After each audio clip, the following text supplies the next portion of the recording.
ముక్కోటి ఏకాదశి లేదా వైకుంఠ ఏకాదశి ఎంతో పవిత్రమైన మహిమాన్వితమైన రోజు. ఇలాంటి పవిత్రమైన రోజు శ్రీ మహావిష్ణువు శ్రీదేవి భూదేవులతో కలిసి భూమి మీద ముక్కోటి దేవతలతో కలిసి వీచేసి ఉంటారు.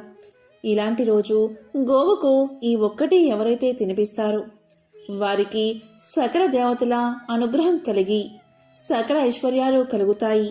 మరి ముక్కోటి ఏకాదశి రోజు గోమాతకు ఏం తినిపిస్తే ముక్కోటి దేవతలు ఆశీర్వదిస్తారో, ముక్కోటి దేవతల అనుగ్రహం లభిస్తుందో ఇప్పుడు ఈ వీడియోలో తెలుసుకుందాం.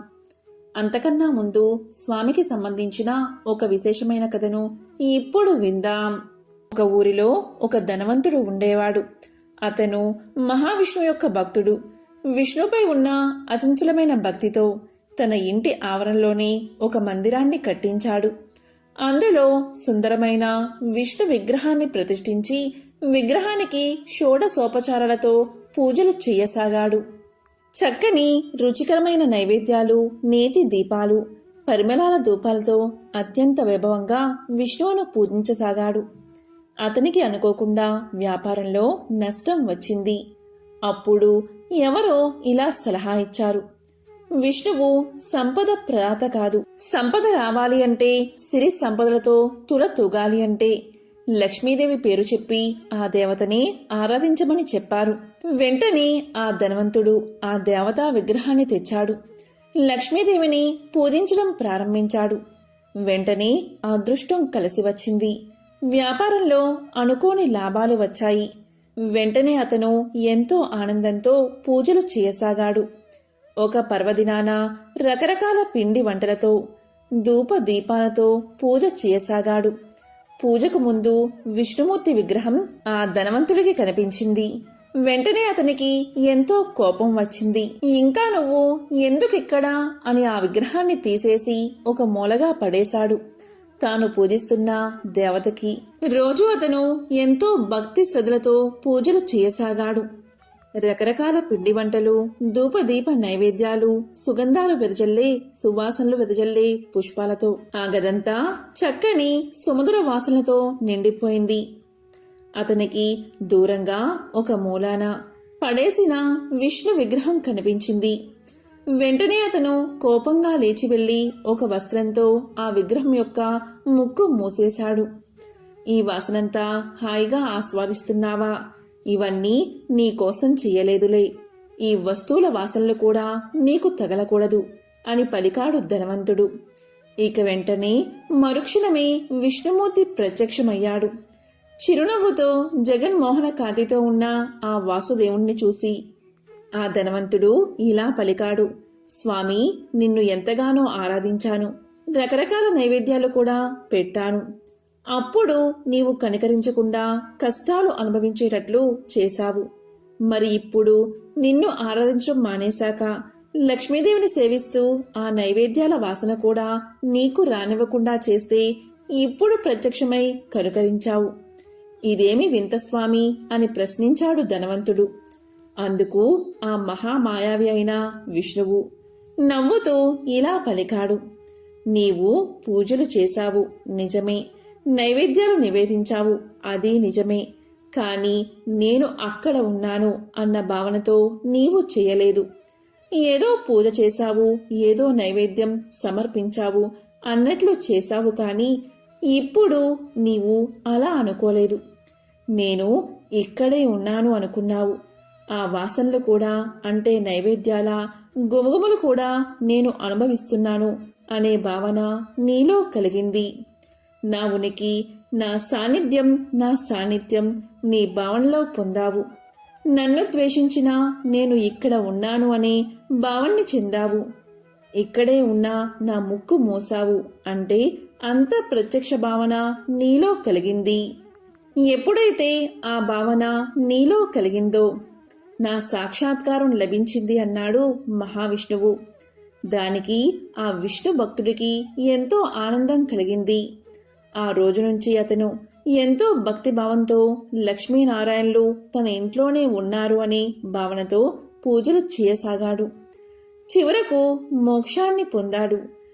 ముక్కోటి ఏకాదశి రోజు ప్రతి ఒక్కరూ కూడా గడపను చక్కగా అలికి పసుపు రాసి కుంకుమ బొట్లు పెట్టాలి. గుమ్మానికి మామిడి తోరణాలు అలంకరణ చేసి తరువాత పూజా మందిరంలో పూజాపీఠం మీద లక్ష్మీనారాయణల చిత్రపటాన్ని ఉంచాలి. ఆ లక్ష్మీనారాయణల చిత్రపటానికి జాజిపూలతో అలంకరణ చెయ్యాలి. ఎవరైతే ముక్కోటి ఏకాదశి రోజు లక్ష్మీనారాయణల చిత్రపటానికి జాజి పూమాలను సమర్పిస్తారో వారు లక్ష్మీనారాయణల అనుగ్రహం పొంది అఖండ ఐశ్వర్య ప్రాప్తిని పొందుతారు. ఈరోజు ముఖ్యంగా లక్ష్మీనారాయణల చిత్రపటానికి తులసి దళాలతో పూజ చేస్తూ ఓం నమో నారాయణాయ అనే మంత్రాన్ని 21 సార్లు చదవాలి. వైకుంఠ ఏకాదశి రోజు ఎవరైతే లక్ష్మీనారాయణలకి పూజ చేస్తూ ఈ మంత్రాన్ని 21 సార్లు జపిస్తారో వారికి అఖండ ఐశ్వర్యం కలుగుతుంది. అన్ని రకాల సమస్యలు తొలగి సకల శుభాలు కలుగుతాయి. ఇక ఈరోజు షోడశోపచారాలతో స్వామిని పూజించాక కర్పూర హారతి ఇవ్వాలి. ఆవుపాలతో చేసిన పొంగలిని నైవేద్యంగా సమర్పించి నమస్కారం చేసుకోవాలి. ఇలా చేస్తే ఆర్థిక ఇబ్బందులు తొలగి అప్పుల బాధలు తొలగిపోతాయి. అఖండ ఐశ్వర్యం కలుగుతుంది. జగన్మాత శ్రీ ఆది పరాశక్తి అయిన శ్రీ లలితాంబికాదేవి ఈ లోకంలో 4 రూపాల్లో ఉంటుంది. మొదటి రూపం జనక మాతగా అంటే మనకు జన్మనిచ్చిన మాతగా, 2వ రూపం గోమాతగా, 3వ రూపం భూమాతగా అంటే భూదేవిగా, 4వ రూపం శ్రీమాతగా అంటే దేవాలయంలోని అమ్మవారిగా మనకు దర్శనమిస్తుంది. మనకు కష్టాలు బాధలు వచ్చినప్పుడు వాటిని తొలగించడానికి అమ్మవారు ఈ 4 రూపాల్లో మనతో పాటు మన మధ్యనే ఉండి మనల్ని ఎల్లప్పుడూ కాపాడుతూ ఉంటుంది. జగన్మాత శ్రీ ఆది పరాశక్తి యొక్క 1000 నామాలలో గోమాత అనే పేరు ఒకటి ఉంది. అంటే గోమాత సాక్షాత్తు ఆ పరదేవతయే, ఆ ఆది పరాశక్తే గోమాత. కాబట్టి గోమాత సాక్షాత్తు లలితాదేవి స్వరూపం. గోవులో 33 కోట్ల మంది దేవతలు ఉంటారు. గోవుకు ప్రదక్షిణం చేస్తే సాక్షాత్తు ఆ ఆది పరాశక్తికే ప్రదక్షిణం చేసినట్లు. గోవుకు ప్రదక్షిణం చేసినట్లయితే ఆ 33 కోట్ల మంది దేవతల అనుగ్రహం లభిస్తుంది. మనం గర్భగుడిలో దేవుడి విగ్రహాన్ని తాకి మన చేతులతో అలంకరణ చేయడానికి అనుమతించరు. కానీ మనం గోవుకు అలంకరణ చేస్తే సాక్షాత్తు ఆ ఆది పరాశక్తికి అలంకరణ చేసినట్లే. గోవు మరియు దూడ నేల మీద నడిచి వెళ్తుంటే వాటి వెనుకనే మనం నడిచినప్పుడు వాటి కాలి నుంచి లేచిన మట్టి మన మీద పడుతుంది. అప్పుడు మనకు పవిత్ర గంగా స్నానం చేసిన ఫలితం దక్కుతుంది. అటువంటి పవిత్రత ఒక్క ఆవుకు మాత్రమే ఉంది. మరి ఎంతో విశేషమైన ముక్కోటి ఏకాదశి రోజు ఆవును ఎలా పూజిస్తే సకల శుభాలు కలుగుతాయో ఇప్పుడు తెలుసుకుందాం. గోవు నుదురు మీద పరమేశ్వరుడు కొలువై ఉంటాడు. అందువల్ల గోవు తల మీద పోసిన నీరు తలమించి జాలివారితే ఆ నీటిని మనం చేత్తో పట్టుకుని శిరస్సుపై చల్లుకుంటే త్రివేణి సంగమంలోని నీటిని శిరస్సుపై చల్లుకున్నంత ఫలితం లభిస్తుందని పురాణాలు చెబుతున్నాయి. గోవు నాసిక భాగంలో సుబ్రహ్మణ్యుడు ఉండడం వల్ల నాసికను పూజిస్తే సంతాన నష్టం ఉండదు. అలాగే గోవు చెవి దగ్గర అశ్విని దేవతలు ఉంటారు.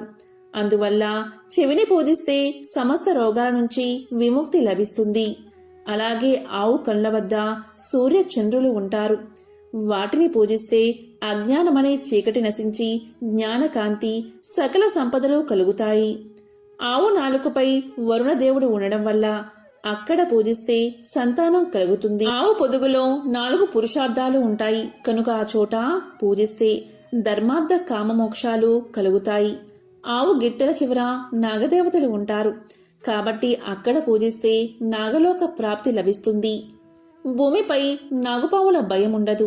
ఇక ముక్కోటి ఏకాదశి రోజు ముక్కోటి దేవతలు ఈ భూమి మీద ఉంటారు కనుక ఈరోజు గోవుకు పచ్చిగడ్డిని ఆహారంగా ఎవరైతే పెడతారో వారికి 33 కోట్ల మంది దేవతల ఆశీర్వాదం లభిస్తుంది. సాక్షాత్తు ఆ దేవతలే మిమ్మల్ని చూసి ఆశీర్వదించి అష్ట ఐశ్వర్యాలు కలగజేస్తారు. అంతటి పరమ పవిత్రమైన రోజు ఈ ముక్కోటి ఏకాదశి అంటే వైకుంఠ ఏకాదశి. ఇక ఆ రోజంతా దైవనామ స్మరణలోనే గడపాలి. ఓం నమో నారాయణాయ అనే మంత్రాన్ని కానీ ఓం నమో భగవతే వాసుదేవాయ అనే మంత్రాన్ని కానీ పఠిస్తూ ఉండాలి. వీలైతే విష్ణు సహస్రనామాన్ని పఠించండి. వైకుంఠ ఏకాదశి రోజు మురాసురుడు బియ్యంలో దాక్కుంటాడని, అందుకే బియ్యంతో చేసిన ఏ పదార్థాలు తినకుండా ఉండాలని పెద్దలు చెబుతారు. ఓం నమో నారాయణాయ, ఓం నమో భగవతే వాసుదేవాయ, ఓం శ్రీ మహాలక్ష్మియే నమః.